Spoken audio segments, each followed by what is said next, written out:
Man, You need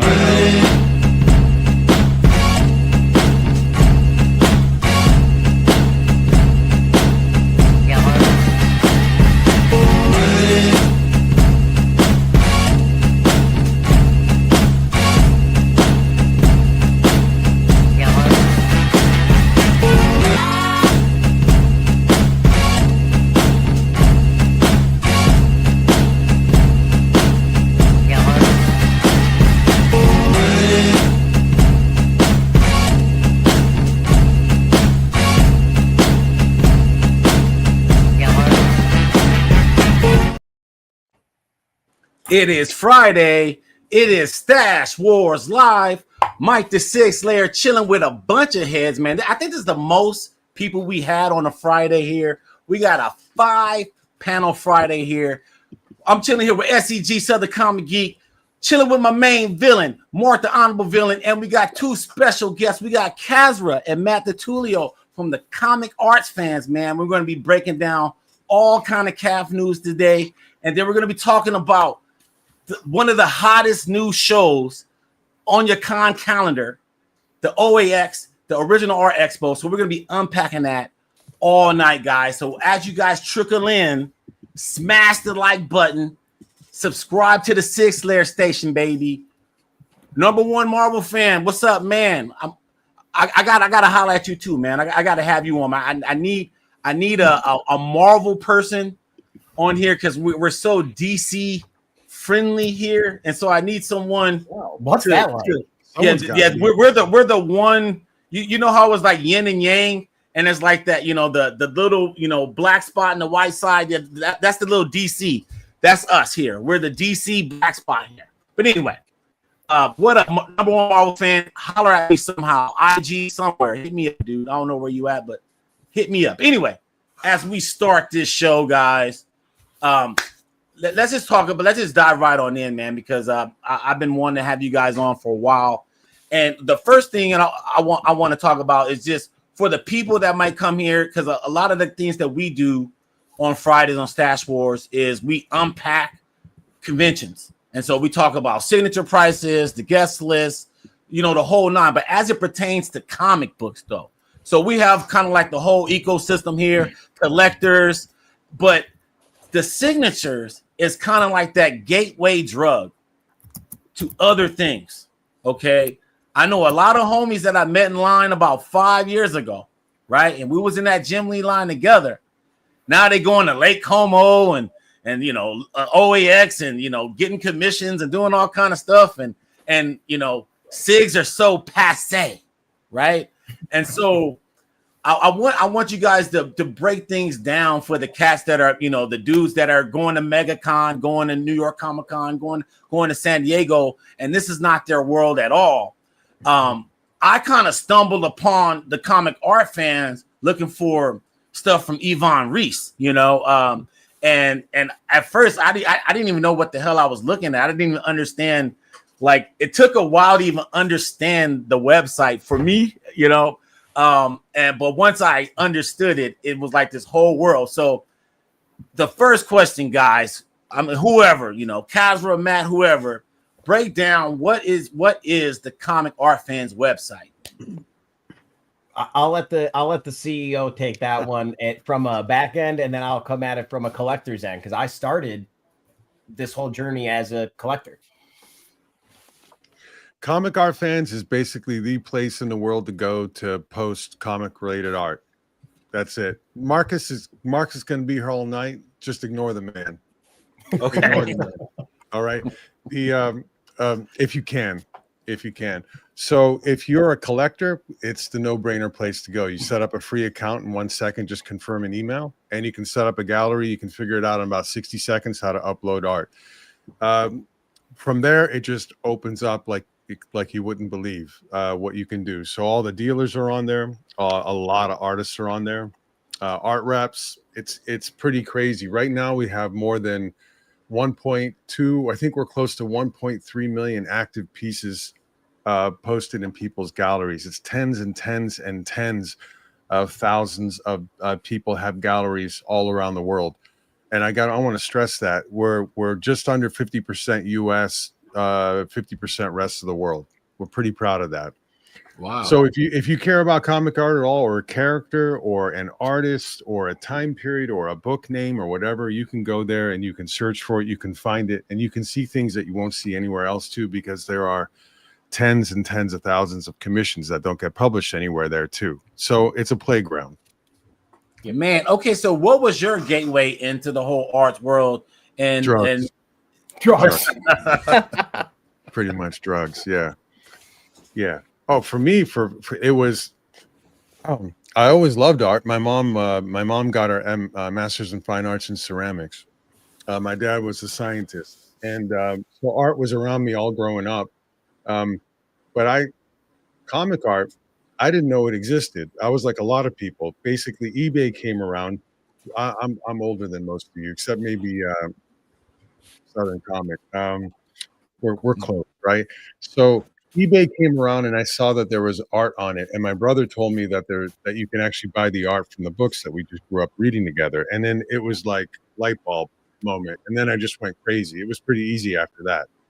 And a lot of people back in the early 2000s when I did it, that's pretty much how they found out about it. They had that moment where they just feel really kind of dumb, but they never thought about it.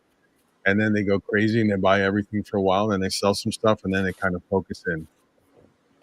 And so, but there was was a readership portion. So there was a part where you read the comic books and all that crap. Oh yeah, you have to. Yeah, I started reading when I was 3 on the floor of a comic book shop in Penn State College, Pennsylvania. I read all the stacks and stacks and stacks of Dusty books for free while my brother went around and spent the big money, like the $2 or $3, right? So yeah, I read them since I was 3 years old. Sure, taste changed. I never really got into DC. I gotta say that right now. Just put it right out there. I like it, dude. I like. What about Valiant? What do I say? If you haven't done Batman, you're not even alive to me. You're like not even dead to me. See, that's why you're not even alive. Batman is in DC, and Vertigo is in DC. That's the way. That's in my head. Okay, I like that rationalization. Yeah. All right, so Matt, what was your gateway in? I mean, we're all comic fans here, so like, what was your gateway into the whole original art thing? Reading the books was obviously the first thing, and then I'm maybe like a little bit of an older soul. Like I went into a comic shop, I picked something up, I was like, man, like where did this start? So I went back and I started getting omnibuses and stuff of reading, Amazing Spider-Man. First title I read was Spider-Man. Then I started reading Fantastic Four, which at that time was FF. And I loved it. I went and picked up an omnibus, and I would say Fantastic Four 36 to 112 is just the most incredible run of comics, in my opinion, of all time. I fell in love with it. There's so many characters introduced. Then, like Castro said, I started buying all the books. I had Fantastic Four 1 to 112 CGC slabbed. I had every Silver Age key. I was buying the books. And then all of a sudden, one day, one of my buddies was like, hey, you can buy the pages that are inside of these, right? And I was like, what? And he was like, yeah, like you have Tales of Suspense 39 4.0 CGC, but like there's guys out there that have the pages that were in that book, or the pages that were in FF, 36 or 48. I'm like, what? So I found eBay, I started looking, and then I stumbled upon Comic Art Fans, and it opened up an entire, can of worms for me that turned me into an art collector instead of a comic collector. So I sold my comic book collection, and I started investing. I bought my house, and I started investing in original art. And the first thing that started for me with original art was sketch covers. I bought blank sketch covers for my favorite titles. Okay. I made a list of artists, and I just started going, and I built my entire collection. I still have a lot of them, probably, So it's the sketch cover game. That's another gateway, right? So that's what, I wasn't ready for the pages yet. As Castro said, his brother went around and spent the big money. I had somebody who helped me along, and he was going around and buying pages and covers. And I was like, I'm not there yet, but I love this guy's art, and I would love him to do my favorite characters. So I probably have about 40 or 50 CGC slabs that are in my personal collection that I'll never get rid of, because that's what got me the bug. And then I was like, damn, I can go from an 8.5 by 11 to an 11 by 17. I can go from an 11 by 17 commission to getting a page. from getting a page to getting a cover. And when I found Comic Art Fans and I saw the stuff that people were doing, that was on a commission level that were posting, that I was like, this stuff is just like, kind of like you said, when you shoot, I was like, what am I looking at? This is like incredible. Like there's so much more stuff out there than just is like what is in the books. And I kind of had that aha moment. Like I can get artists to draw things that pertain just to my collection and I can really sort it out. And after that was it. I was hooked. I had the bug and it's never left. I was a serial collector. I did Jordans, I did Pokemon, I did comics, and we have a saying at Comic Art Fans, and it's all roads lead to original art. And if you are a collector, when it somehow brings you the end goal was original art. And I haven't had the itch to leave, and I never will, because I love collecting this stuff. It's just so incredible. All right, so SEG, where are you as far as your collector, as far as like the ratio between like commissions and like published stuff? Like what I buy now? Yeah. Well, what I buy now is like 95% is original art and commissions. Similar to what Matt was saying, was because when I got out of collecting and got back into collecting comic books, they had these blank sketch covers, which I thought were neat. And I would go around to the artist table and get them to sign a deal. And, original art. My money, all the funds started going to the original art. So there wasn't a lot left for the commissions. All right. So lots of news in the calf world. Want to hop right into it. Let me add these gentlemen in real quick. So we're going to start off with the news about the mobile app, guys. You guys take it away as I scroll up and down this website here. Are we good? Yeah, yes, sir. Oh, well, we got a mobile app. We only now we sort of released it just under a year ago, around a year ago, and we've been updating it as quick as we could. The site, truth be told, is a little bit old. We're trying to change that too, but the mobile app is kind of awesome, and the features that we're adding to it now are they're amazing. They're really like if you're a beginner, if you're a pro, it doesn't matter, anyone in between. It's the features now that are being added to it are incredible. And the big thing that we added this time was something that we're calling Art Scout. It's basically a web crawler that searches currently 140 sites. It'll eventually, by the end of January, be over 200 sites. It searches them against keywords. So if you got a free account on CAF, you get 10 keywords. If you have a premium account, which is $75 a year, you get a lot of things, but you get 50 keywords. What's a keyword? Well, if your favorite character is MODOK or Black Bolt or Hulk or some terrible DC character like Miss Juicy Juice or whatever their character names are, I don't remember the character names anymore. So you put that in there, and when there's a hit on any one of those 140 and eventually 200 plus sites, you'll get an alert about it. You'll get an email alert about it, or if your notification's on, you'll get it right on your phone. Which basically means you got a personal assistant looking around the world across hundreds and hundreds of thousands of pieces of art and all of these websites, looking for stuff that you're interested in. So the mobile app's free. Download it, Google Play or Apple Store. Orientate yourself. There's little FAQs. There's a little video that you can look at to figure it out. And, people know how to use apps. They'll figure it out super quick. It's actually a lot easier than going to the website. Yeah, I was just about to say from my standpoint is, I use Comic Art Fans desktop. I'm not a big desktop guy. Maybe it's just my generation, whatever it was. Like since the app has been coming out, since it was launched and we've been putting these updates in, the app's been like my best friend because I used to make a time once a month. I would literally take a night and I would go on Comic Art Fans and I would just go to the new art tab and just doom scroll. I would just scroll and scroll and scroll in front of my computer just to see what people commissioned, what was being posted, whether it was an artist I knew or if I didn't know the artist, I would check them out. Now I spend a lot less time on Instagram or Facebook. I'm on the Comic Art Fans app. I'm always looking at, galleries that I follow or new art that's being posted. And, I always say there's always someone collecting. there's different time zones, different change, different conventions going on that not everybody can know about. But when the stuff comes to comic art fans, as a guy who just genuinely appreciates amazing art, I log on to it not only to post or to buy, but just to see what's out there and see the capabilities, see new artists, see how people collect. If you're a character collector, if you're a DC collector, a Marvel collector, a cover collector, a commission collector, like just different ways that can inspire me or, open up my eyes on how to collect. And the mobile app has, as Casper said, it's like a personal assistant. So if my Black Bolt, ping goes off, I get a push notification right to my phone. I can see where it's posted. I can see the price, and I can, make a decision from there. But I also have my mobile gallery on my phone. And if I pick up a piece to collect at a convention, I don't have to wait to take it home and to scan it. I can take a picture of it and upload it right at the convention. It's a really, really cool mobile app. Man, I haven't downloaded it yet, man. I have that tab on my desktop and I just go straight to the CAF and, everything's all there, all of my little workstation here, but I gotta check it out, man. You guys are selling me to it. So you said, Matt, that you could like upload it right then and then you can like use the camera within it and upload it there.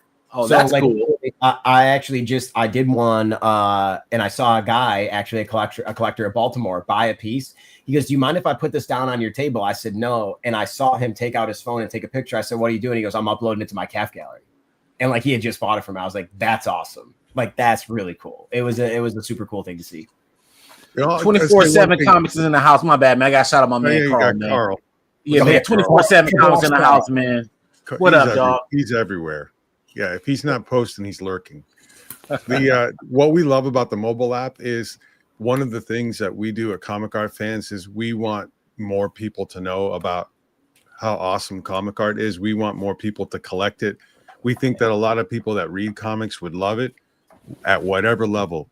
If it's commissions, published pieces, old, new, whatever it is, sketch cards, it doesn't matter. There's so much stuff that you can get into at every single price point.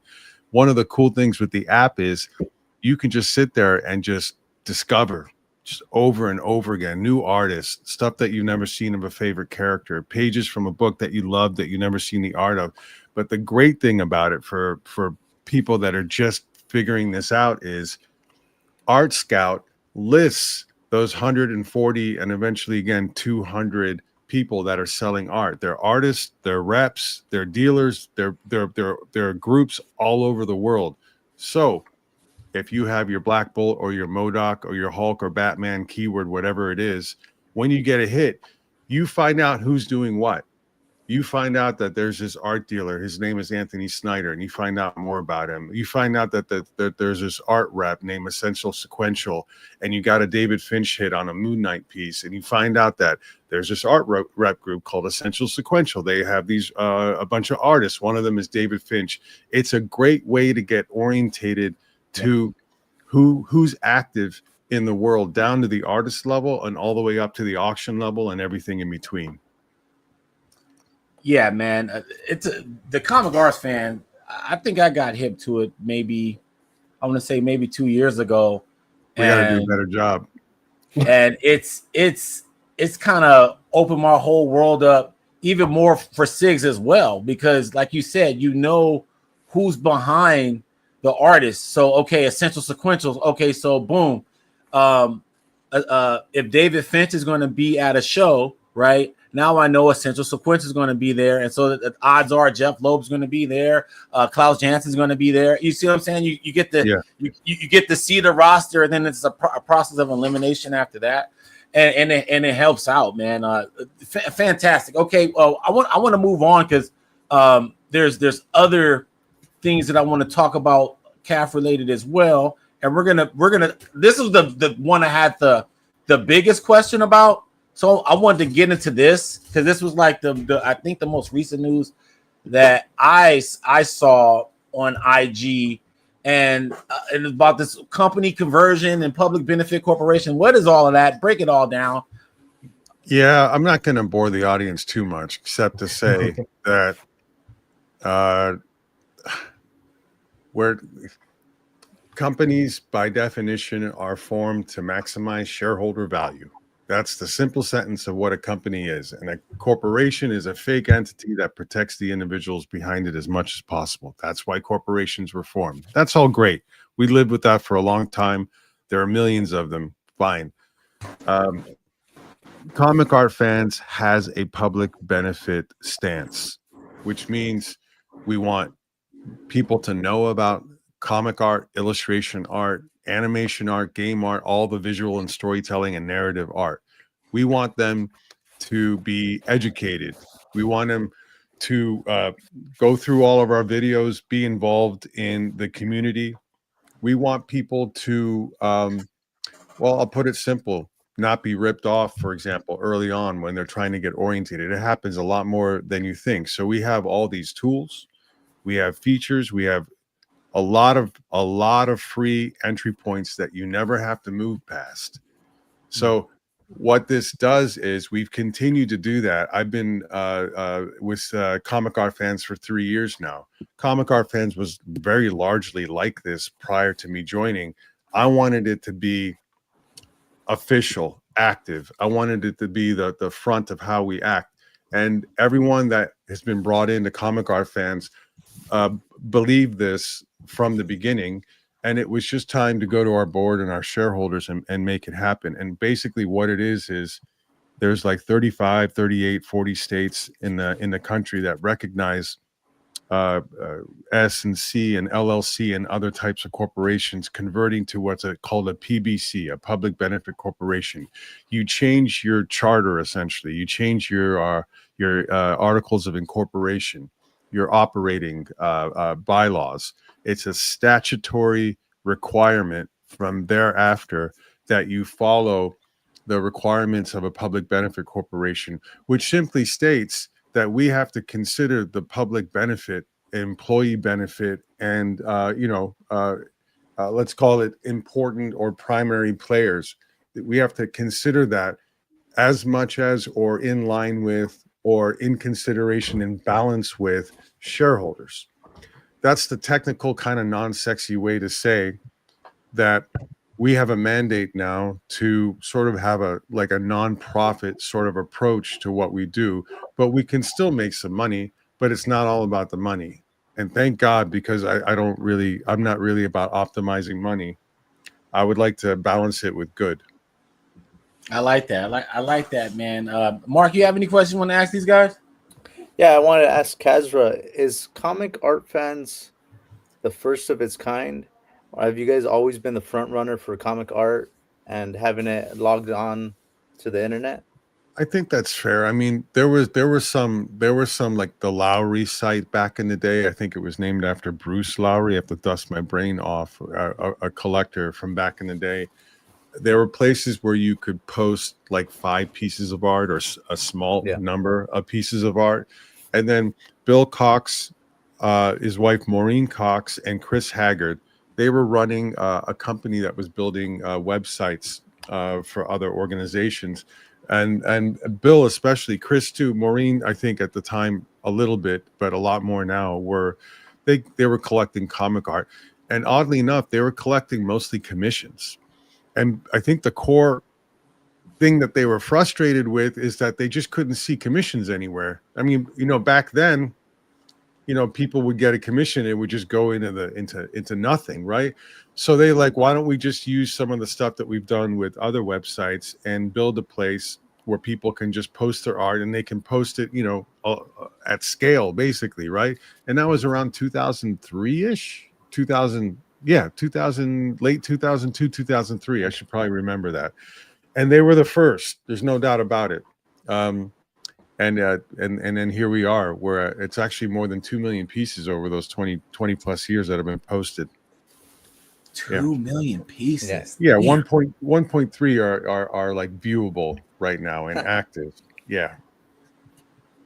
Man, fantastic, man. Well, I it's kind of like I was telling my wife, my grandmother used to watch like the Home Shopping Network and all that shit, and Cav has kind of turned turned into mine, tuning in on Wednesdays, seeing what people are slinging and stuff like that. And it's actually, fun to watch. And I get educated on a lot of stuff, but I really found out more than anything on CAF that, man, dude, how much Marvel fans is out there, man. I'm like, dude, people shit on DC there. Oh man, it's crazy. So It's not right. It's not Yeah, right. it's not right. Justice for DC. I'm like, wow, I realize I live in the Marvel world, but it's all good, man. But I want to move on and talk about OAX, man. And as we hold on, man, these guys, I thought all the guys were in. They weren't in. All right, now we're all in. All right, I want to talk about OAX. This is something I couldn't go to the show this year because I had a newborn. Last year I didn't know about it. Congratulations. Thank you. And last year I never heard about it, and it was like after the fact, you know, when like you got another kid coming this year. Is that why you want to come in this year? Oh no! Oh, Did you no. name him Bruce? No, I did not. DC guy. Well, you know what's funny? My last name is West, and my son wanted me to name him Wally, and I was like, nah. It could have worked. It could have worked. I was like, they treat Wally That's what middle names are for. We need more. I like that. There we go, man. Oh, Nardo, what's up? Yes, there we go. More DC on CAF. I like it. He's the man of the people. Yeah, man of the people. But anyway, well, first off, this is the third year coming up, 2026. I wanted to get a little backdrop on just kind of the origin story of the original Art Expo, considering it's only been 2 of them so far. Yeah, I'll be quick about this. Sorry, DeTulio. This is I'm here. I'm involved. yeah. Bill and I known each other since like the first year that CAF was put together. I guess I was one of the original people. I guess, but my gallery number is lower enough. I've been on it since at least 2004, and we reconnected. He moved down to Florida. I was just moved to Orlando during the pandemic, and he moved just north of it. So we reconnected, got together, and we started talking about CAF. And I had like 15 years of things that I wanted to do with CAF. I've been in a lot of. I worked in the biotech pharma field, but to stay sane, I did a lot of art rep work. I worked with galleries. I did a small press, indie, all of that kind of stuff, right? And there's all kinds of stuff I wanted to do. Turns out he wanted to do a lot of those things, and some of them he was like, "Do you think we could really do that?" So we started talking, and he always wanted to do a show, like an art show, and I guess we felt comfortable with the partnership to do it together. So we just came up with OAX, and it kind of started. It started a little small, and then we found a really nice space, and I came up with some like bullshit cliche business mantra stuff, like year 3 show year 1, and we just went all chips in, and it's worked out so far. That's pretty much how it happened. Yeah, from my standpoint, like I traveled all around the world for art shows because it's my passion, and I'm like, I love New York Comic Con, I love San Diego Comic Con, but there's a lot of Funko Pops and pillows and T-shirts, and like everybody can collect their own thing, but like I was just looking for something for art, and when I heard about OAX and I saw it being posted on Comic Art Fans, I was like, this is where I want to be. And it was like I never heard this before, honestly. No, it's just something where I was like, oh, I don't have to travel. Like, why isn't what's going on overseas going on here? And now it is. And I started like literally getting excited about something that I had never been to, because I wanted something like that to come around. So when year 1 happened and I was actually at the show, it was like a surreal moment, because you're standing in there and you're surrounded by all this stuff, and like stuff that you never thought you'd get to see in person, let alone go up to someone, an artist, talk to them, hold a piece of art, things like that. Like, it just is such a different experience. And I love all those other conventions that are out there. They serve their purpose, but to have something that was just dedicated towards original art, towards narrative art, that you could go and see people create right in front of you. It's much different than if you're in an artist alley. The whole place is artist alley. It's just insane. It was just incredible. It was awesome. When I heard about OAX, I was in, I wanted to be a part of it. And I couldn't wait to not only attend, be a part of, but just get there and see everything. I wanted to just consume it all. I was so excited. What I heard about it is like, it's like Lake Como, but in the States. You know, that was like the best like comp that I got from it. And they said the homie said it's growing. SEG, you've been at the all of them right so far, right? Yeah. Yep. I was at last year's. I didn't at the yeah. All right, but so impressions of this year. Uh-oh. Yeah, so is it me or I don't know if it's my internet or what it is, but no, as far as the impression of the show, fantastic. There's so much there, and like I can like be like an ADHD kid in some shows where I'm like, where do I start? Where do I start? Where do I start? And then the rush and all the people pressing in on you and all these cosplayers and all the other stuff that I'm not interested in pushing around me and pushing me off to the side. You don't have that at OAX. It's super chill to have so much there. To me, it was just like super chill. You could walk straight up to the artist. They talk to you. Like was said, you could see art you never thought you'd see before, like hold it in your hand, talk about it. It's just a really surreal experience. Last year, they had the collections in black, being able to go through that, the card exhibits and the like. It was just a great experience. Other than having to push my car up the hill because there was ice in Florida. Yeah, that was messed up. Who knew? Yeah. Who knew? But it was great. Did you? I can't remember Southern Comic Geek at OAX. Did you have the wagon?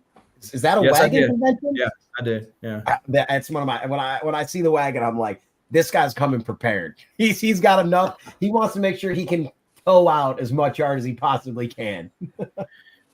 Yeah. All right. Yeah. So shout out to Big Phil. He also I saw an interview. He was interviewed by Bill. I think he was promoting the collections in black. And I don't know if this was before OAX or after. I think it was before OAX. Mm-hmm. And then we interviewed Phil after OAX, and he gave me all his footage, and that's why I made this great slide. And this looks awesome, guys. Just everybody seems like they're all just kind of there. Like there's no like buffer in between people. It's not like a whole sea of people. I mean, look how close everyone is to original art.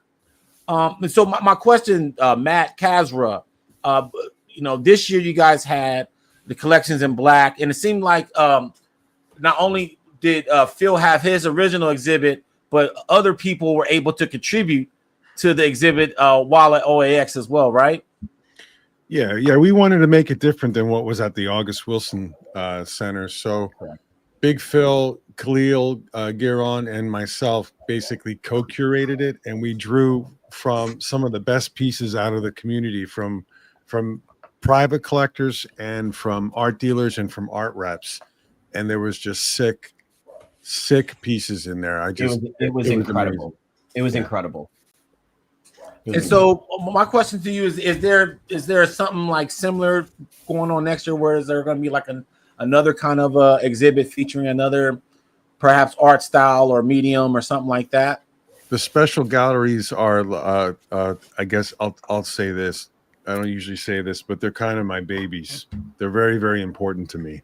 So the first year, there was an illustration collection called the Korshak Collection. It's a family collection, and they had stuff that you wouldn't believe back into the 1920s and 30s, all the way back to Gustave Doré. They had crazy stuff that related very much even to modern comics and sort of the pulp stuff that you might have seen growing up a little bit here and there. We had an Adam Kubert exhibit, and I mean, Adam had a bunch of his like 30 by 40 inch covers there, a whole bunch of them, and a collector by the name of Woolby Fan, we call him Rob behind his back. Woolby Fan had a complete book, and I'm drawing a blank. Was it issue 90? I think it was issue 90. The one with Wolverine and Sabretooth. Yeah, and it had like not double page spreads. It had like 4-page gatefolds, I think is what Adam, if you call them a spread, Adam doesn't like that. They were called gatefolds. They were just gigantic, incredible gallery. We had a 30-year retrospective of Marvel Masterpiece art. that was unbelievable. The whole thing was crazy. Year 2, collections in black. I kind of wanted to step up a little bit, and Big Phil actually just texted me. He's at a black tie event at the August Wilson tonight. Otherwise, he'd be in the chat causing pain for everybody. we had Marcus Rohrwald come in from Switzerland with German sci-fi painted cover art collection, which was crazy. The Korshak collection came back. Their collection's so big that they brought a whole other set of stuff, including their Frazetta painting, including one of the best Mike Coludas I've ever seen. And the crinkle. Their crinkle was beautiful. I mean, they had a lot. They had a lot. It was incredible. And we had another exhibit of Marvel Masterpiece, and it was crazy. This year, we may have as many as 6 special galleries. I'll just say that. We haven't announced it yet, but the team was actually going over it today. We want to let everyone know about it in December, maybe right after Christmas. Yeah. Wait, Kazra. Can I ask a question real quick, Mike? Yeah, do your thing, bro. I want to ask real quick, Kazra, and then I want to ask another question. But you're saying that the Korshak gallery had original Gustave Doré pieces? Yeah. What? Are they coming back this year? They're taking the year off. Their collection right now is being presented at the University of Delaware. Okay. But I've got I'm not kidding now, guys. This is where things get a little bit easier now. I have 8 or 9 people that are talking to me about wanting to do exhibits. So, but the point is this: we'll tell you this. We're going to have an illustration collection. We're going to have a comic art collection. We're going to have a manga art collection. Yeah.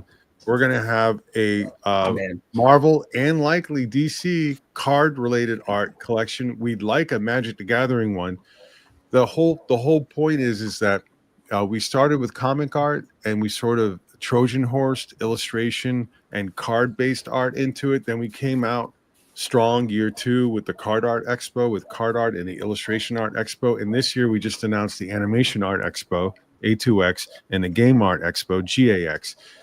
And I'm working with a nonprofit called Project Pinball that basically raises money. The community gets a pinball machine together. They raise $10,000, $12,000, $14,000. They buy that machine and they place them in the children's hospitals for the kids in the hospitals. We're trying to put together a gallery that is a lot of IP that we love, put it that way, whether it's X-Men or Batman or whatever it is, whether it's a film. We're going to have a bunch of pinball machines and some of the art and some of the back glass and some of that stuff in a gallery. And then we're going to raise money to try to place a pinball machine in a hospital here in Orlando that they've identified. So we get to have fun with this stuff moving forward. Next 2027, we're going to have a Nintendo art exhibit, a special gallery at OAX that'll blow your mind. I wanted it this year. I just ran out of time. That's great. Thank you for asking, honestly, because we don't get to talk about the special galleries. Yeah. It's not like the fun, sexy, intense. No, crazy. that's what that's what we like talking about, man. Thank you. Well, I wanted to say about the special galleries. I was obviously exhibiting. I'm there. I'm doing it. I actually made sure to take a half hour each day just to go into the special galleries to appreciate what's there. Because as you said, you were wait, that was there. I'm not kidding you. Every step I took, I was wait, what? And to know that those things were out there and I had never, let alone seen them on the internet, but I was staring, a yard away from a Frazetta. And I stood in front of a Frazetta for 10 minutes. And then I go down and I see Black Panther versus the KKK, historic pages that are directly in front of me that could have been lost to history. They could be in someone's collection that you never see the light of day, and they're here. And I was I wanted to make sure that the special gallery didn't get lost even on me, who knew what was going in there, because there's so much there, like Southern Comic Geek said. So I said, if you go to OAX, please make sure to take time to appreciate what's in the special galleries, because there's a lot to buy, a lot of people to see, a lot of things to get signed, but you don't get to see stuff like that. You just really don't. So when you come to an event like this and you get to kind of absorb things like that in person. It's a much different experience than seeing it on your computer screen. We are unpacking Original Art Expo, the past, present, and the future. But I got to echo my man SCG. Smash the like button. And if you haven't subscribed to the 6 Layer Station, what the fuck are you doing, guys? This is one of the dopest YouTube channels and that deals with comics in the whole universe, man. And we cover everything here. And we brought the Cav guys to you. Okay. So we did it here. We managed to do that. So please smash the like button and subscribe to the 6 Layer Station and subscribe to the Southern Comic Geek, because we are all multi-streaming right now. All right. I got to ask the chat this question. All right. So chat 1, have you went to any of the OAXs? So let us know what's the best thing about the OAX, the Original Art Expo.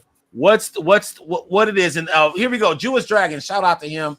OAX is the new gold standard of conventions for me. And so, okay, and that Jewish dragons are my favorite type of dragon. What's up, Ian? And he just threw me an alley-oop, because the tagline at the bottom is this the next best con? No, we're not talking about cosplayers or is Mark Hamill showing up or Palpatine, but you just mentioned, Kazra, video game art, and I wanted to bring up something, because I saw some videos. It was probably one of the Comic Art Lives, and I'm gonna talk about that in a little bit too. But it was like one of the Comic Art Lives panels where I forgot which one, but does it ring a bell? With one of the Magic card art was who was a part of that panel? Was it both of you? We did a Magic one in May. You might have seen it. Yeah. Tatiana did one. Yeah. And so like my question is, because like, you know, Magic cards are just, they're coveted within themselves. But I got a brother-in-law that got boxes unopened that he ain't opened since like 99. You know, they're just collecting dust. And then you're talking about the art that's on the cards. Now you talk about comic book art and not knowing what's attainable or not. How the hell did you get your hands on Magic card art? Well, you asked your boy Carl Choi to begin. I was just about to say talk to Carl Choi, 24/7 Comics. There's a Facebook page for Magic the Gathering art. Tatiana is one of the, I think there's 5 or 6 primary admins for it, and it's basically the place in the world. Now, what you'll find out is you can't afford any of it anyway. That's okay. Don't even try. If you want to get pissed off, go ahead and check it out. It's fun to see, and they do like open auctions there. They're like a post a piece, and the auction's going to run until this Sunday at 5 p.m. and people bid and they post the highest bid, and it just rolls right there live on Facebook. So who wins this? Like Super Saiyan God nerds? Carl Choi. When I tell you, like, you have to be dialed. You got to know when the auction itself that they put up is going to expire. You got to be ready to put in your offer plus whatever your counter is going to be if someone goes over you, all within like the last 30 seconds of the auction, and just like pray you win. It's like playing QB against the Blitz. Like all jokes aside, it's just like everything. There are pieces that cost less, but just not a lot of them. And if you want to touch anything related to the Magic Marvel crossover stuff going on now, don't just forget it. We had to fight just to get like 3 or 4 of those Marvel Magic paintings to come to OAX, because the second Wizards of the Coast lets those artists sell them, I'm talking 5 seconds later, they post them on that Facebook page or they sell them privately for a lot of money. Just to get artists to hold back to bring them to OAX is a coup for us. So people are going to see some of it in person there at least. It's going to be awesome. Man, okay, so here's another rumor I heard. Friday nights be popping with the trades amongst the collecting community before the show even opens and the vendors even get a chance to even sell anything. Obviously, there's pre-commissions, which I want to talk about that too. But somebody talk about the trades, the deals that's going on amongst the collectors, because a lot of this stuff, like you talk about things that don't see the light of day, it might not see the light of day ever again. And those deals that happen on Friday. So someone talk about the deals that be popping up. What y'all seen there? Well, Matt would know even better than me because he's setting up with Bianchi and DeMeo and now with Assad Ribic, and people are kissing his ass way early. I don't know about okay. all that. I don't know about all that, but I would say, man, I think I got there on Thursday to check in, and Anthony Snyder had a booth in the hotel lobby. Yeah. Table set up. No, what I think is really great about OAX, it's a little different than a lot of other conventions, is like we actually encourage, like I tell everybody, like the only thing you need for OAX is an iToya. Like make sure you bring a portfolio, make whatever brand you want, but like bring a portfolio. And one of the cool things is like everybody there is there to, you know, because they collect, because they have a passion for it, whatever. So like when somebody walks up and has their portfolio, your natural instinct as a collector is like, what's going on in there? Like, what's happening? And a lot of people bring their things to show, which again, I love because you get to see them, but then they're like, oh, this is mine. This is that. And then I have this and this for trade. And, you know, a lot of collectors are meeting up early Friday nights, doing portfolio reviews, sharing. Like, I didn't know you had this page. I didn't know you had that. You want to do a trade? You want to do a swap? That's what I'm saying. Yeah. And like, it's such a cool thing to see. It's such a cool environment to be in. And then, you know, a lot of dealers, you know, whether it be Anthony Snyder, Mike Berkey, whatever it is, like people are coming up and, you know, to me, and they're like, hey, I love that piece on your back wall. Could you do half trade, half cash? Here's my portfolio. They give you the portfolio. You can start looking through it, see what's in there. It's just it's a really unique experience to be around that many people that bring their own original art to buy, sell, trade to a convention. So the Friday deals are a lot of collector to collector. And I think that's something that's super special about OAX. All right, Chad. I'm waiting to know what's the best thing about OAX. And so I'm tossing it to you, SCG. The best thing about OAX. You went this year. Putting you on the spot. Ooh, Free booze. Yeah, That's a lot of free booze. It's free booze. So, yeah, I would say seeing the stuff like kind of that's off of the website. You know, one of the things that I don't know if it was mentioned earlier about the benefits of the app is it kind of removes the barrier that some people have when they got a stack of art from years of collecting. And we never see it come. They never share it with nobody because it's a huge monumental task to load it up in the scanner and put it on the thing. And if we're removing that barrier, maybe we'll see some of that stuff come out from under the rocks. That's one of the great things about OAX is you'll be able to see those things that people might or might not have posted on their calf. You know, some people like myself, I mean, I can't wait to post it on calf. Other people are a little more secretive on some of their items. So that's one of the great things that you'll see there. Man, Jason, I can't know if you say your name, but one of the greatest compliments we got after the first year of OAX, and from the group of jaded collectors, we know who they are, Jason D'Ambrosio and others, was they couldn't believe how much art they had never seen was there. Yeah. And we actively, like down to the agreements, are very nearly, if not actually mandating that people bring stuff that they have never brought anywhere else. Mm-hmm. And so when he goes right down the road to Anthony Snyder's warehouse and he looks through every single piece of art, and he's done it 42 times, and he comes to OAX and he finds something new, he's happy and he's pissed at Anthony because he didn't show him before. It's that kind of thing. Mm-hmm. And the other thing about OAX I want to say before I forget is year one, people flew in on Friday. There was a VIP private reception for VIP people and the artists and exhibitors on Friday from like 5 to 8 p.m. And they stayed till Sunday, and maybe they came in a day early or a day later because they wanted to go to one of the parks, Disney, Universal, whatever, right? Year two, unbelievable number of people came in on Thursday, and a lot of them didn't leave till Monday.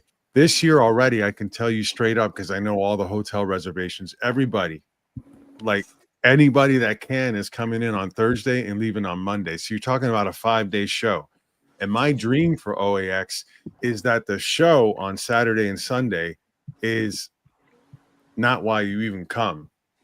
We're building out events and activities and stuff all around it so that you got 5 days, legit 5 days to do stuff outside of the show, let alone at the show. The show is just a reason for us to come to Orlando. But what you remember is going to be everything around it. And we're going to start announcing those in December too. The one thing I want to say about Calf before I forget, man, it's like, in the comic book world, it's like a dick measuring contest when you start getting into like the collecting and the comics. Oh, I got Hulk 181. I'm this, I'm that, man.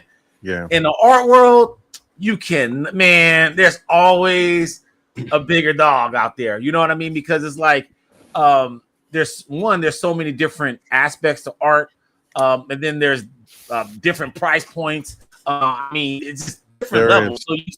So you got to go in just loving what you love, and then half the time, what I found out with art too, is like you could love something till the cows come home and still not be able to get it because somebody may have sniped it before you. And so sometimes availability is the best ability. Even if you may have the resources to acquire it, you may not have the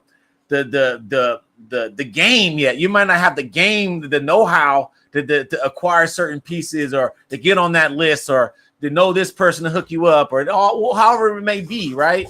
And so that's what I liked about hearing about the Friday stuff and SEG. You kind of hit it on the head. It's the stuff.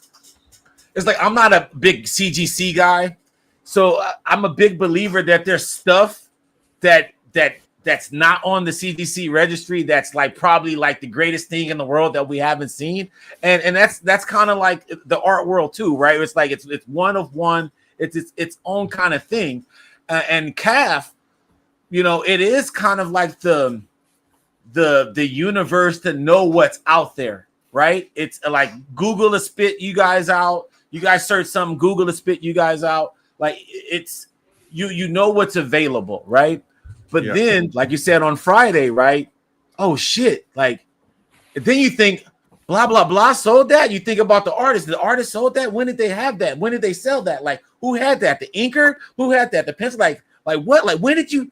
What? What's up? Like you want to make a trade? Like so. When I go to OAX, I'm most excited about that part.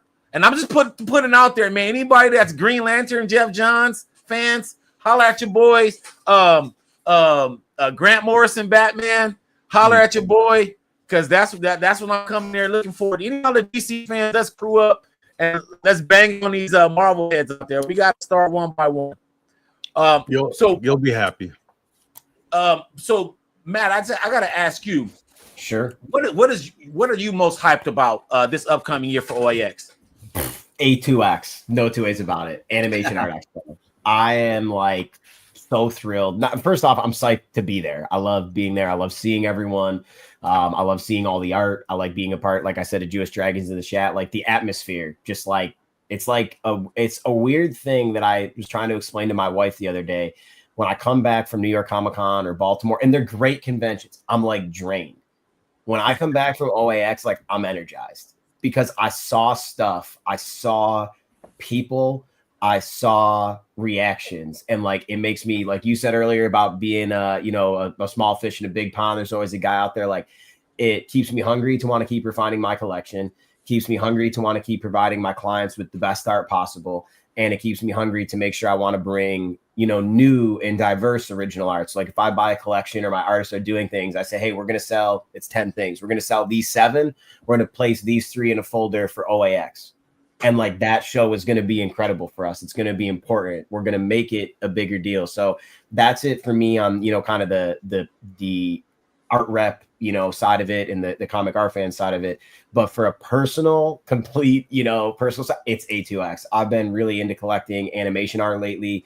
Manga and anime inspired stuff, Naruto, Hunter x Hunter, Vampire Hunter D, knowing, some of the manga things that we have coming, and knowing that people are going to be bringing, cells and drawings from the shows that I watched as a child that literally made me want to continue to collect. It's like the thing I'm hands down the most excited for. And what animation art did for me was it made me get hungry again about collecting. It made me open up my blinders to not just be a Black Bolt, Death Dealer, Scarlet Witch guy, and realize that there's all different types of art out there that can be collected, and you don't have to have, $1.9 million to buy it. You can go out there, and if you do the research, if you're hungry and you want it, there's just stunning pieces out there that you can find and you don't have to do a lot of the digging if you come to OAX because it's there, and that's the most impressive thing. So that I'm excited for Animation Art Expo. I can't wait for it. So I'm gonna toss you that same question, Kaz. What you most hyped about for this upcoming year OAX? When it's over, I was just about to say the last day. 100%. Can't stop. I'm going to try to enjoy it more this year. I'm looking forward to seeing whether that works. That would be nice. And then we added the Jack and Ross Kirby Awards Oh, this Jewish year. Dragon, thank you, man. I'm so sorry I didn't interrupt And you. yeah, the Bills. That's okay. They're just Eight going to times, go. eight times. APB Okay. out on Josh. All right. All right. Yeah. We got a great night. Don't do this to me. You're lucky he didn't tear a ligament. That's the thing. You won that night because I Alan. just want to say Alan's something. When playing he next went week. down, I looked at my wife. I said, "It's all over. We have nothing now." And she was You like, got don't be negative. Don't be negative." I was like, "Okay, all right, I'll try." Don't worry, man. People thought the same thing when Trump was shot. Someone will step up. Somebody will step up. They'll always step up. You got Yeah, back. money, we got Money Mitch, dude. Money Mitch will be fine. So the Jack and Ross Kirby Awards. Oh, that's man. that's Right, what I'm looking right. forward to. Yeah, remember that? We gotta edit all that out.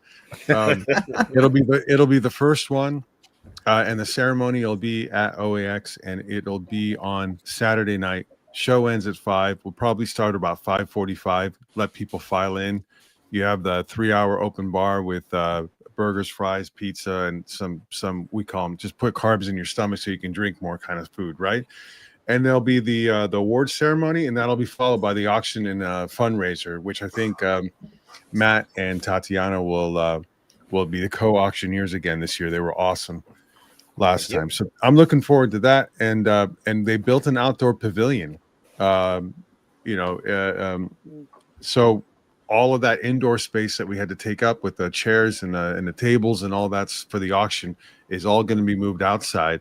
So the second thing that I'm looking forward to is we have it's a second entire show floor, almost the size of the main show floor this year, which is going to have the Card Art Expo, Illustration Art Expo, Animation Art Expo, and Game Art Expo in it.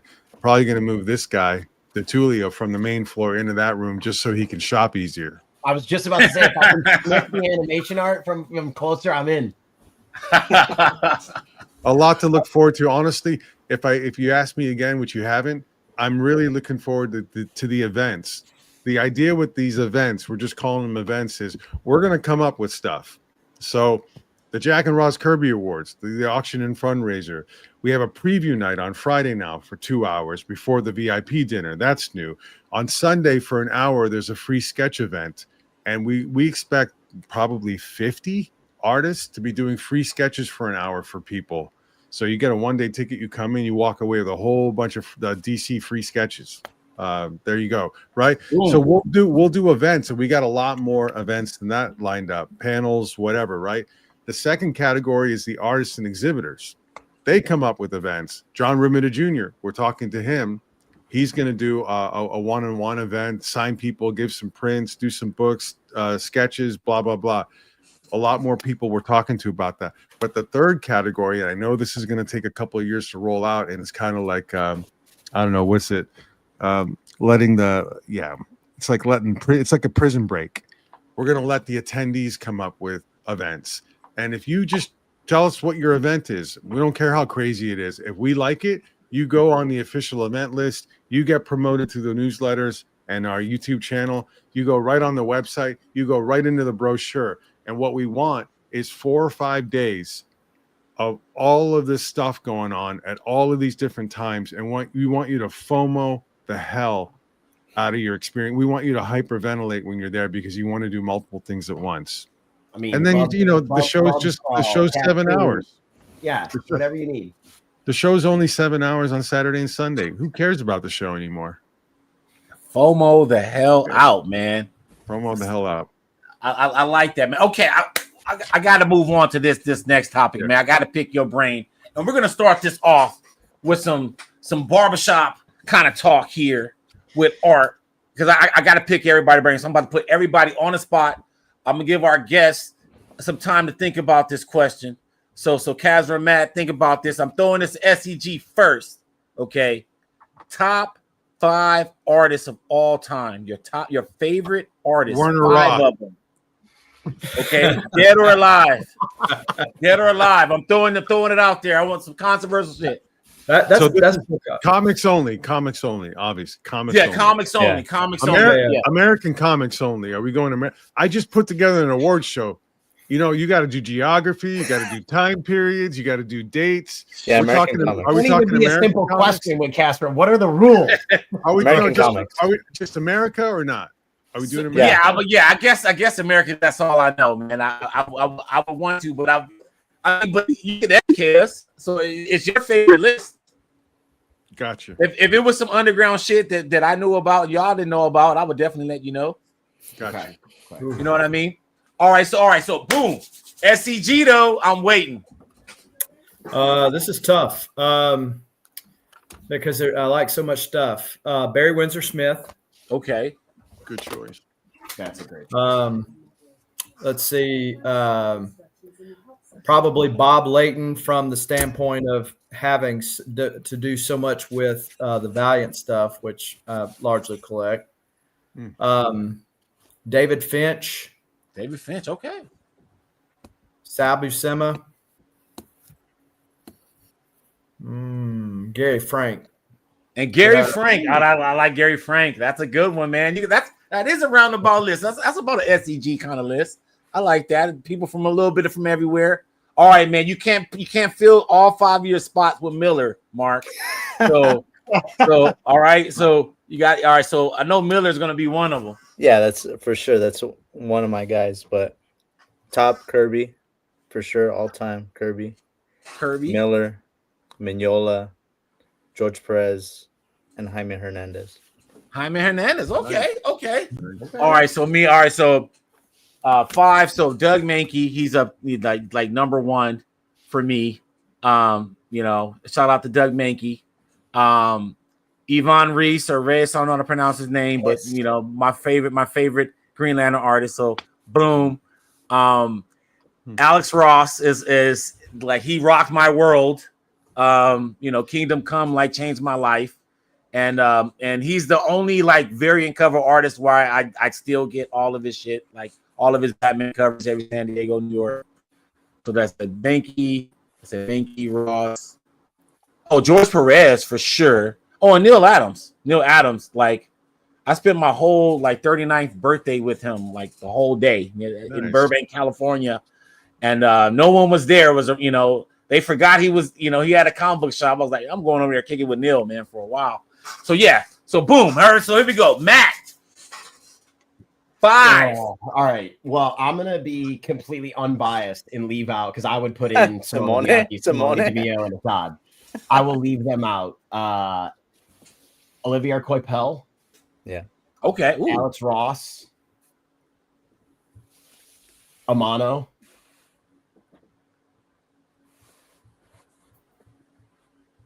Akira Toriyama. Okay. We said American.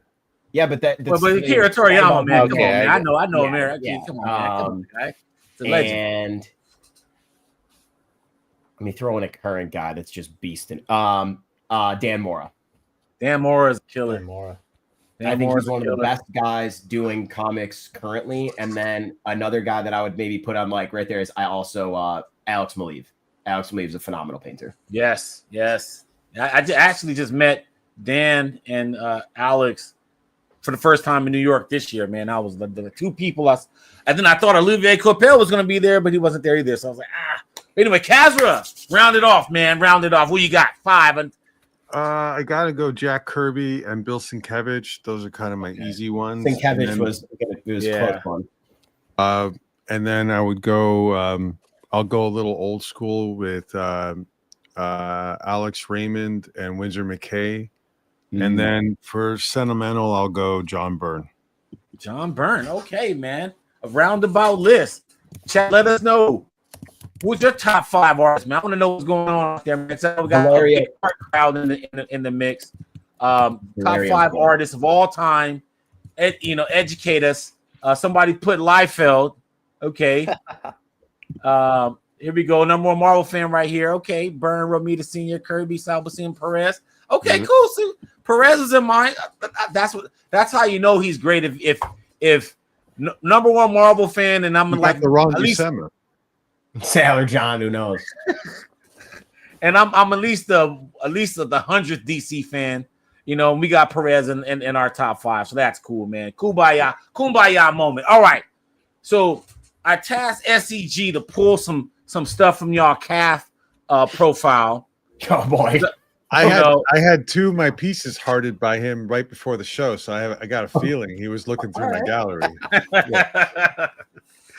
So I pulled these out, screenshot them. I'm just gonna just pick whatever one one's first. I don't even know which one it is. I kind of didn't want to know, and I'm curious because you guys are show organizers, you guys are artist reps, been collecting for a while.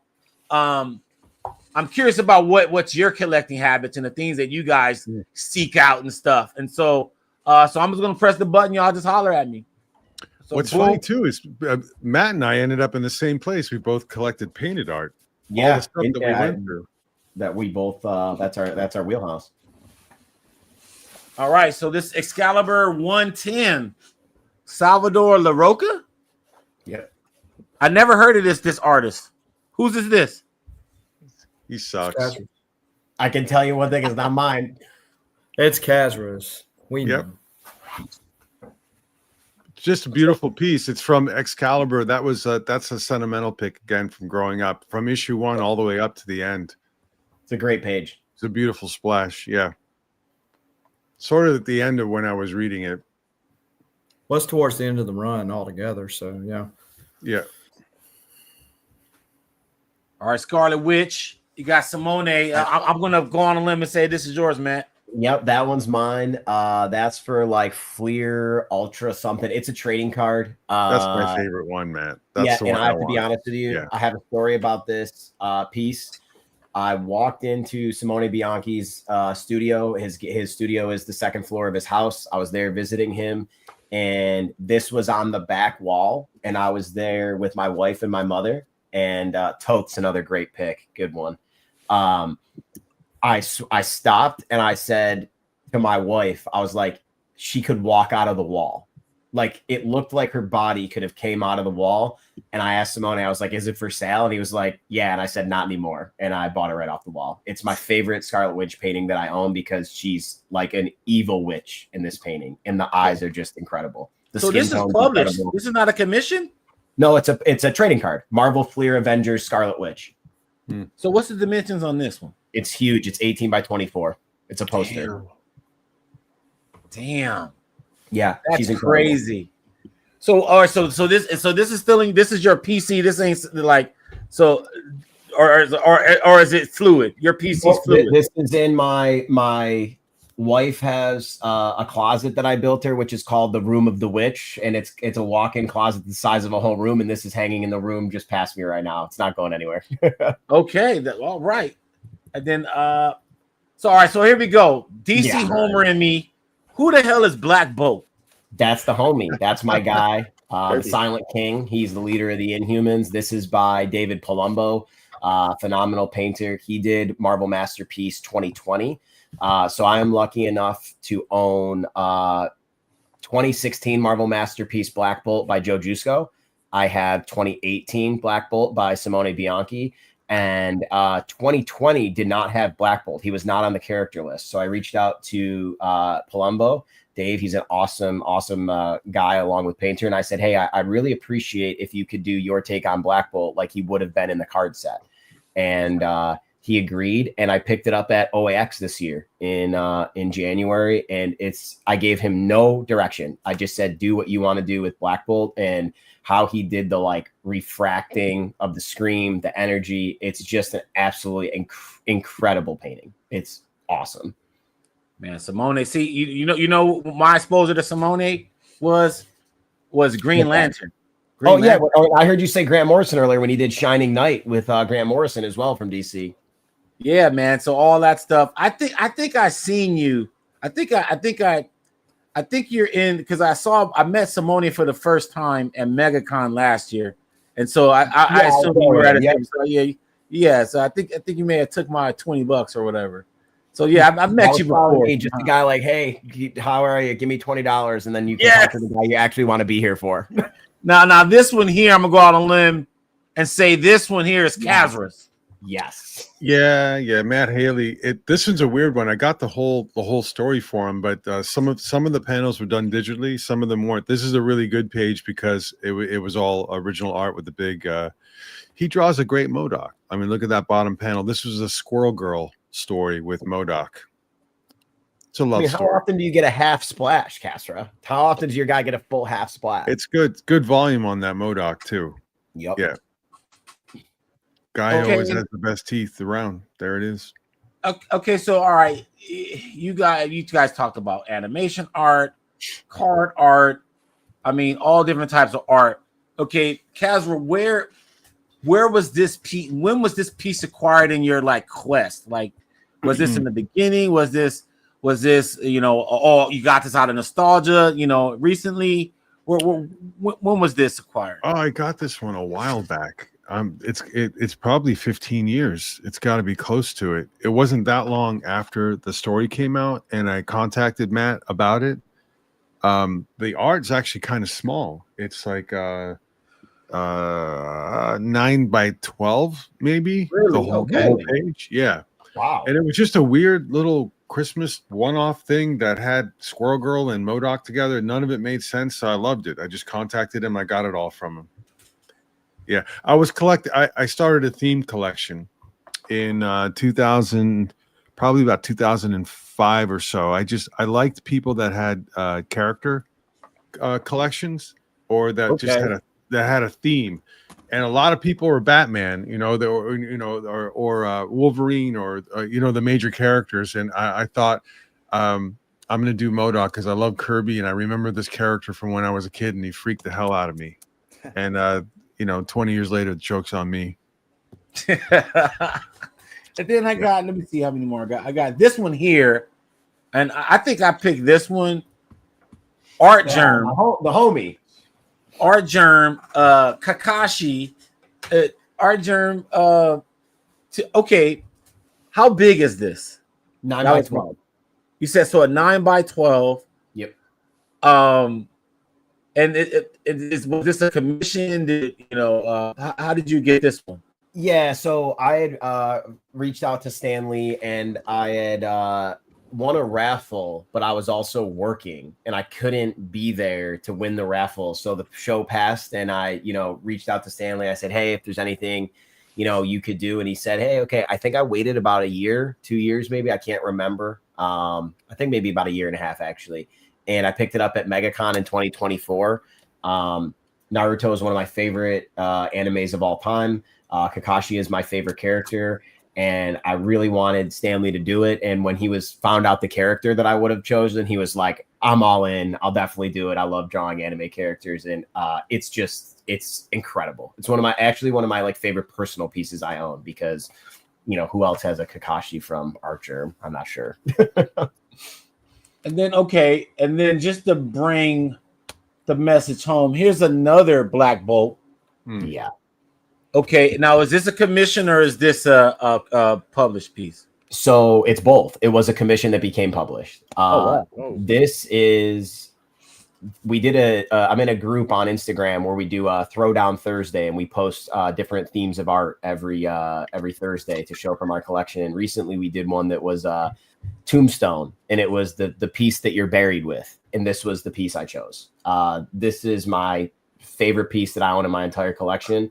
It's the first ever cover quality commission I got from Simone, and he liked it so much he made it his 2019 art book cover. So he published it himself and put all the art from the year in it. And this was this piece is very special to me. I traveled all the way to Italy. It was the first time I met Simone in his home country, to go to Lake Como. I traveled with my mom. She took the picture of me and Simone together when I got this piece, and I have a picture of me like smiling ear to ear when Simone showed it to me, and like it's incredible. It hangs directly above my bed. For somebody said earlier, I think the Scarlet Witch hangs on the ceiling. Black Bolt hangs directly above the bed. Okay, so I got to ask you this question, Matt. How did you how did that journey morph into being a collector, and then now you rep like some of the best artists in the game? Oof. Forgive me if anybody in the chat's heard it or anything. Basically, to make a very long story short, I was a super big fan of just artwork in general, reading comics, and I found out about Simone's artwork and I wanted to buy some. And turns out it was like, as Casper and I have talked, and he's been at our rep before, sometimes it's very hard to track down original art. And I was doing all this research and I found SimoneBianchiArt.com and I was trying to find some of the originals and a lot of emails going back and forth. I ended up getting in touch with Simone's sister, Gloria, who's also one of his art rep for Italy. And I just started making a pile and I was like, just send me things as they come in. And I ended up picking him up in person in New York Comic Con 2 years later when he came. And for those 2 years in between, I'm a big tattoo guy. I'm sorry, it's not DC, but I have a Winter Soldier bionic arm. It's normally the easiest way to see that it's me. And my tattoo artist is one of my closest friends and also a comic book collector. And he contributed to Collections in Black at OAX. His name's Otis Arterberry. Shout out to my homie Otis. And every time he's one of the biggest Simone Bianchi fans I know. And every time I was getting work done, I was telling him, I'm like, I wish Simone had a U.S. art rep, because if he had one, they could do this and that, and he could be at New York and he could do this. And finally, Otis was like, "Why don't you just do it?" And I started making a business plan, and I kind of put my money where my mouth was and presented it to Simone. And I said, "Listen, if you trust me to do this, I'll do it for free. I'll just do it to show you that you need to have representation here. Like, you can be what you are in Italy here. You just need someone that will advocate for you, because there's more people like me." And I did it. It worked out. As soon as the first New York Comic Con event ended, he was like, "We're going to do that. We're going to become a team." And he took a chance on me. It went from there. Worked with him for about 2 years. Then Simone DeMio came on, and then worked with him for a year. And then Assad came on. So a lot of hard work, a lot of, making sure that the hurdles and the holes that I had to jump through to get original art were plugged or easier. It didn't matter your age or your bank account number or whatever it was. You get the question answered. You deliver the reasoning. You don't just say the price is the price because it's what your iPad or your phone told you. You need to know the paints, the brushes, the acrylics, how they did it, how much time, why it's valued at this. And if you can really advocate for the artist, you're not actually selling anything to them at all. You're just educating them, and then they're going to make a decision to buy it on something that they love. And that's kind of the approach that I took. I don't think it should matter your age. I don't think it should matter how long you've collected. I don't think it should matter what's in your collection. You should be treated the same way the whole way through from start to finish, and you should be able to, advocate for your artists. And that's how the Tulio Art Collective was founded, and that's how the transition was made. Mark, you got a question you want to ask? I did have a question earlier about OAX. I did want to ask you guys about art collecting. Is for sketches, man, is that like picking up pennies for you guys now? Because you guys are on such a high level of art collecting? No. I understand the question. Yeah, I know what you're saying. The question. No, I love it all. Yeah. I just Comic Art Live. We have a virtual art con in spring and in the fall on the Comic Art Fans website, free to attend. 400 exhibitors, 7,500 plus pieces. Right. We just had it November 15, 16, if I remember the dates. I bought 9 pieces. I think all 9 of them were unpublished. 3 of them were commissions. 4 of them were sketches, and 1 of them was like a quick painting. Okay. So I just bought 9 pieces, and none of them were published. And I just bought this on my desk. Who's that from? A Koi fan, Scarlet Witch graphite. Yes, I found it during Comic Art Live. Right to my. I'm glad you guys brought that up, because I wanted to talk about that, because that was, I think Comic Art Live is what made me really love Cath. Was that part, because it was the ability to get things directly from another collector. And a lot of times that stuff is not there until maybe the next Comic Art Live. They might sell it again. They might not list it. They might not put it in the, where you can buy it off the calf or whatever. So let's talk about Comic Art Live. That was last week. I had fun. I sold 2 things. I was like, great. I sold 2 pieces. Oh, I feel great. Got a possible acquisition coming up this week. So it was like cool that I'm meeting fellow GL fans, because like that's what I actually mine the Comic Art Live for. Why don't you do a panel during Comic Art Live about DC stuff? Let's do it. Educate us. Put me in, coach.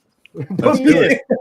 You'd be doing us a favor. Thank you. Yeah, dude, let's go. I can talk, man. We can do this, man. Bring them all together. I mean, that's assuming that DC's still around next May. Man, shit, man. As long as I'm alive, DC will be alive. Warner Brothers for sale too. Somebody pick it up.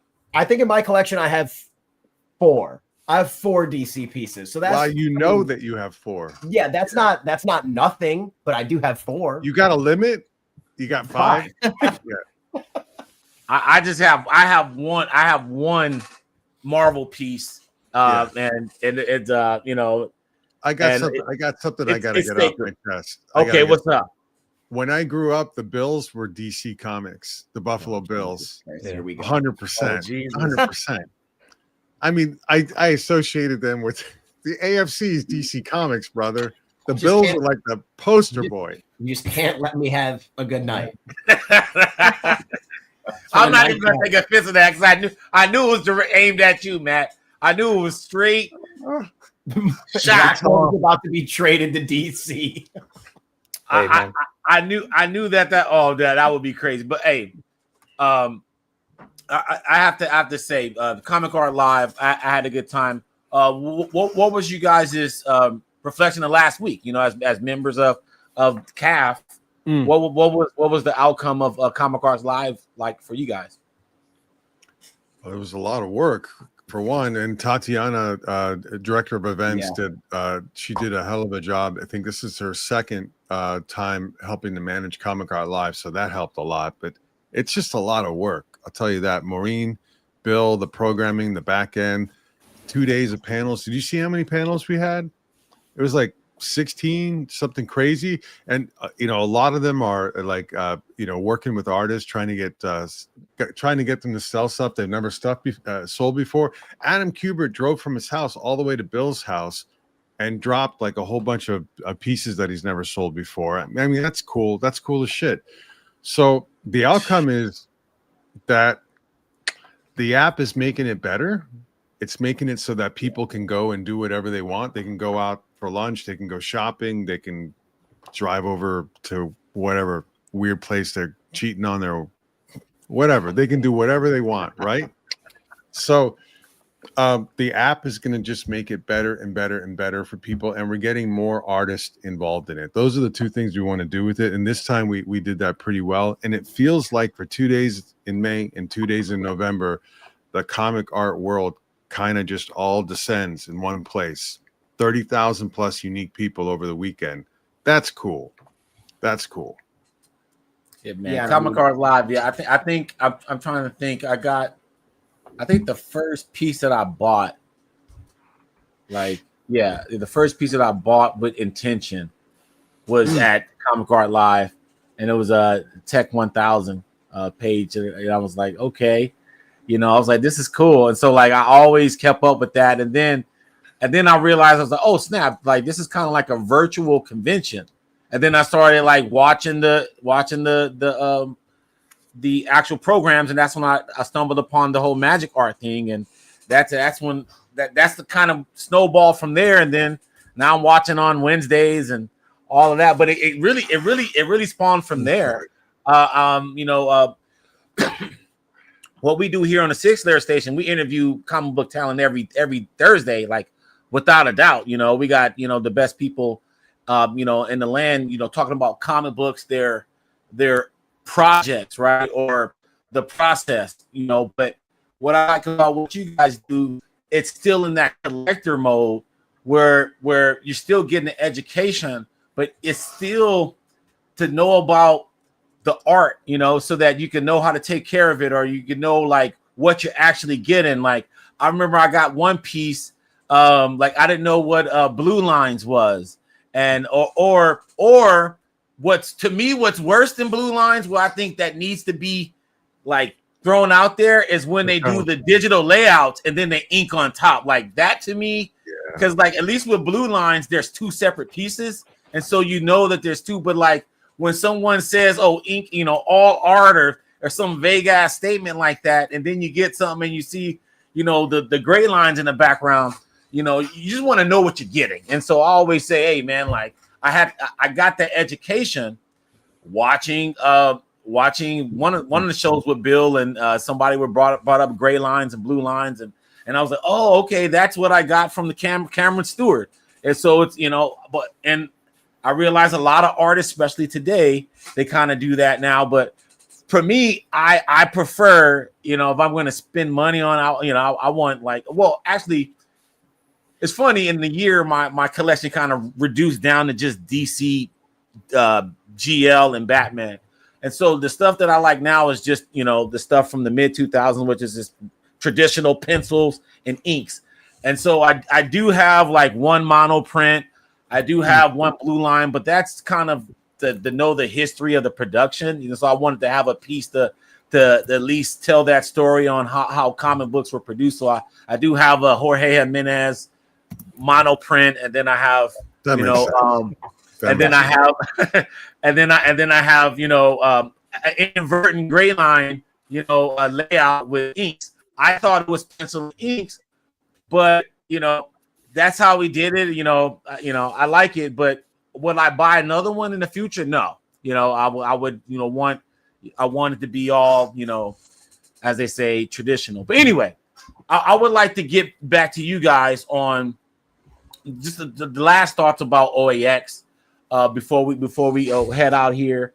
And is there anything else that you guys, as far as accommodations, like is it like Lake Como, where it's like you get the whole room and the con, or is all that separate, or is it like a regular convention where you just get the ticket and you find your own room? Or no, Como is beautiful.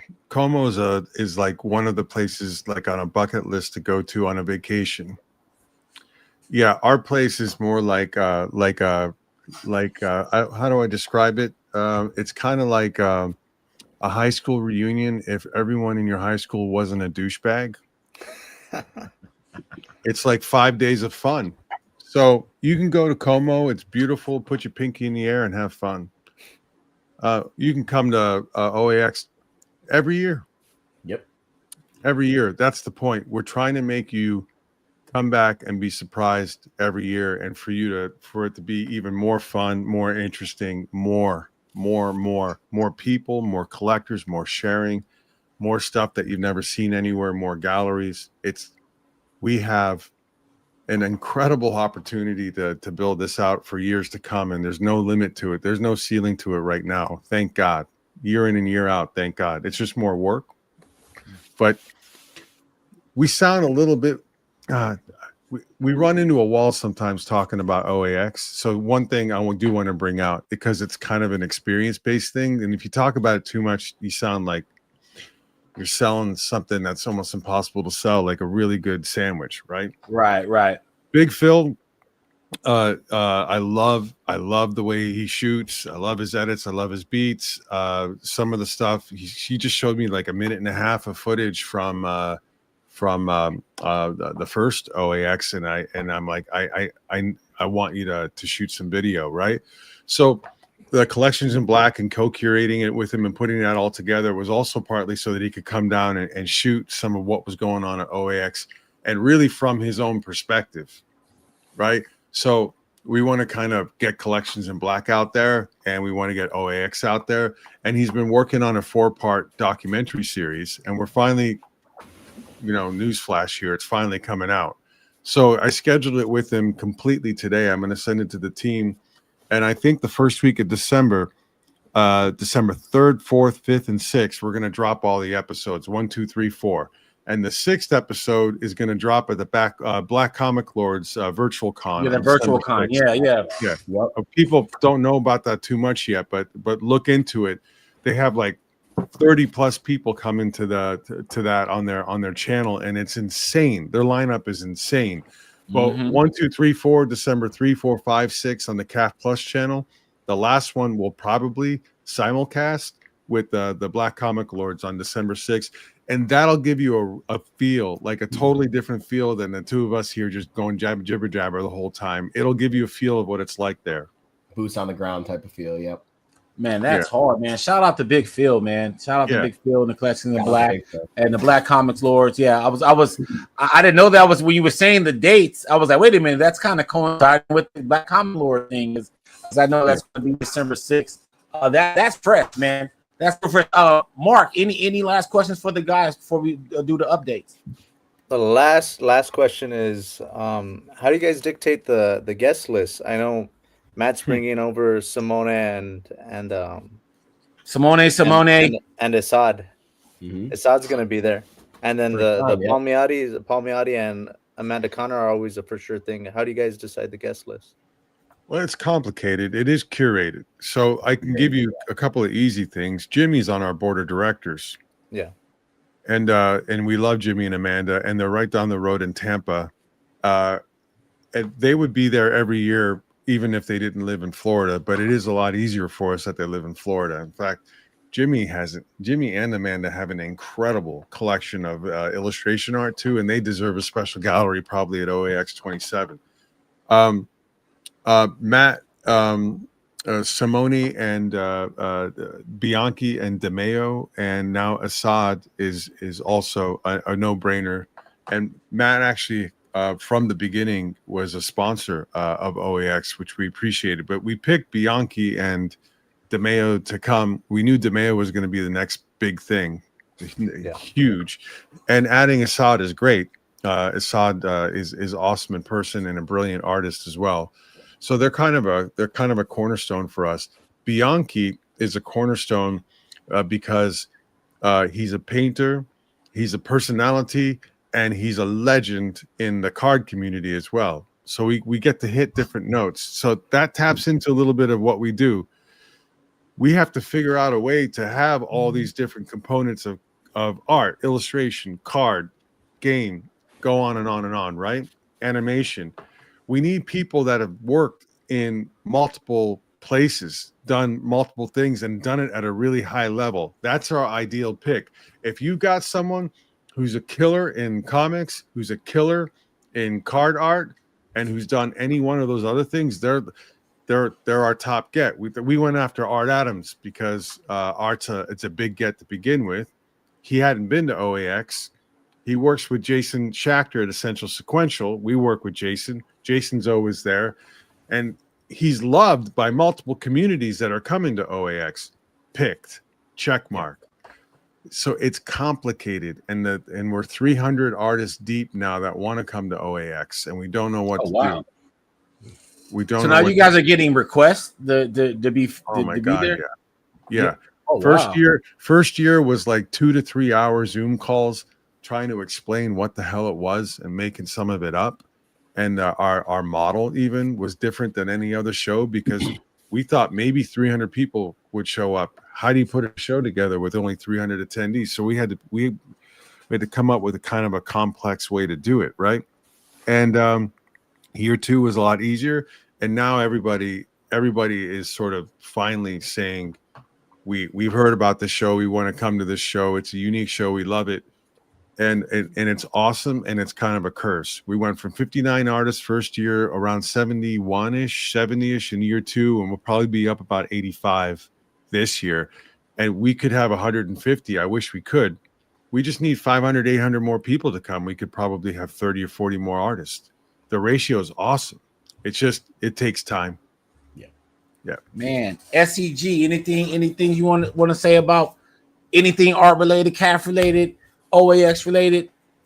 Well, one of the things that's great about OAX is the artists that they bring, because these are artists that unless you're near and going to say a New York or a San Diego. Some of these artists you're not going to get a chance to see. If you're a SIG Slayer and you like to get your stuff signed, these are perfect opportunities. Instead of standing in long lines with people that don't know what deodorant is, you can come to cultured people that you can carry on an intelligent conversation with while you're standing in line, if there is a line at all. But one of the things that OAX does is give opportunities for commission collectors to get great commissions prior to the show. So instead of going to the show, going to the first table and being broke after you leave and wondering what you're going to do with the rest of the show, you can kind of pinch your pennies all throughout the year and schedule those commissions and get commissions. You walk up there, the artist already has the commission done. They got their time. It works great for everybody. So yeah, if you haven't already done so, I'd encourage you to go to oax.art or art. And I spelled it out so if people can't understand my Southern lingo, but go to the artist tab and check out the exhibitors that are still available. So, hey, I think this is the funniest question of the night. They did it twice. It's Marcus. That's funny, guys. Oh man! All right, so moving along, giving you guys. Oh Jesus Christ! We weren't in the dang things. Jesus Christ! There we go. We're all back. All right, moving along. I just rushed this in and added to all the different scenes, and I'm like, anyway. Moving along. Okay, 6 layer updates real quick before we get out of here. We got Jed McKay, the current writer of X-Men. I mean, I think it's like him and like Zeb Wells. They're writing pretty much all the Marvel stuff these days, even though we got Bendis coming back and we got Jeff Loeb in the mix. Jed McKay is going to tell us all the stuff he's doing in the world, in the X world. That's dropping on Thanksgiving this Thursday, man. So we ain't stopping, man. We are committed. 52 fucking Thursdays of new interviews, and we have done that, man. So we have great interviews to end the year off.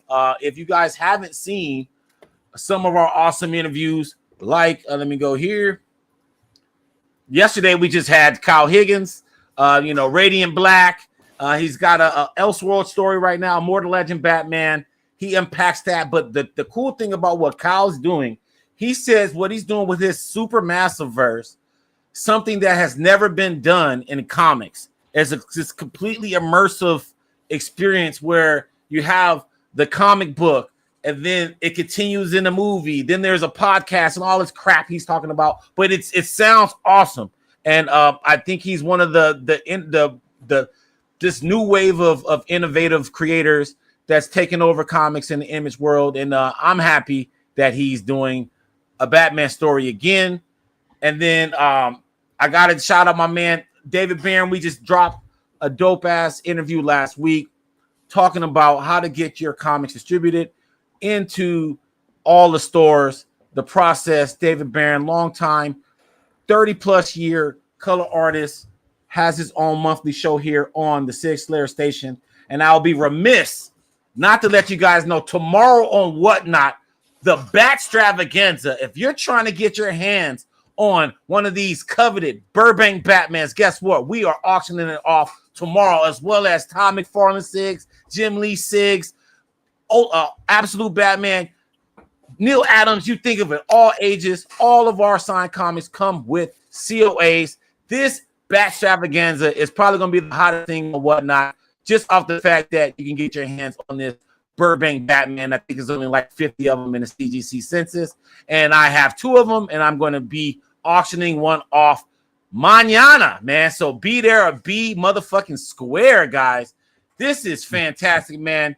Thank you, guys. If you guys have not smashed the like button and subscribe to the Southern Comic Geek and the 6 Layer Station, like I said, what are you doing, man? We brought the calf guys to you. No other channel is doing this. They're not hopping all around like this. They're doing it here for the 6 Layer Station. So thank you guys for joining us. Casual, Matt, any last words before we head up out of here? What the fuck are you doing? Push the like button. I mean, for God's sakes, like the goddamn video, subscribe to the channel. What more could you want here? That's it. No, I think for me, the only thing I always say is collect how you want to collect. Don't let anybody influence you on what you want to do. what you like, what you should buy, collect how you want to collect. And we all got into this because we're passionate about it and we enjoy it. So collect what you want to collect and don't be swayed. SCG. SCG. Anything you want to say about your channel? No, just check it out if you haven't already. Southern Comic Geek on the YouTubes, and drop videos ever so randomly and about as eclectic as what my collecting is. And appreciate the CAF guys for coming on, and y'all for having me tonight. So, man, dude, Kirby Modok. There it is. I had that. I didn't have it loaded. I'm glad you showed that. I'm glad you showed that. Marvel Universe 92. Keith Pollard, Joe Rubenstein. Look at that. When was the last time you saw MODOK's backside? All right. Cass was gonna show one. I gotta show one. And then Mark, he's our street correspondent. You just saw Frank quietly a couple days ago. Yep. Are you seeing Frank tomorrow? Oh, nice. Seeing Frank tomorrow. Yep, I'm gonna go to the Comic-Con Museum. Who's that from? Well, that's like Simone to me. Simone Bianchi, amazing Spider-Man poster. Oh my god, man! Busting out. Now we're showing off. Now we're showing. Well, you showed MODOK. Yeah. What you got, Jason? What you got, Jason? Well, I wanted to show this to Kazra. Shot art. Come on, I wanted to show this to Kazra. This is one of our 6-layer sketch cards. Busted out the MODOK. Shout out to Jake Bostain. He is our resident artist for the 6-layer sketch cards. But we got cards from a lot of different people. Danny Mickey, they do their own thing. This is for High Street. We got Martin Simmons doing this Department of Truth. And so we're gonna be giving out these sketch cards to our subscribers after actually our first round is going to be next month for our Stash Awards. That's a size of interest. And then we also got a Deborah, man. I love that too. Come on. Yes. Yes. So subscribe to the 6-layer station, guys, because we're going to be giving these out to our subscribers. And we got much more. We got Kevin Eastman in the stack. We got a whole stack. So our first round of 6-layer sketch cards are going to be banana. We are out, guys. Please smash the like button.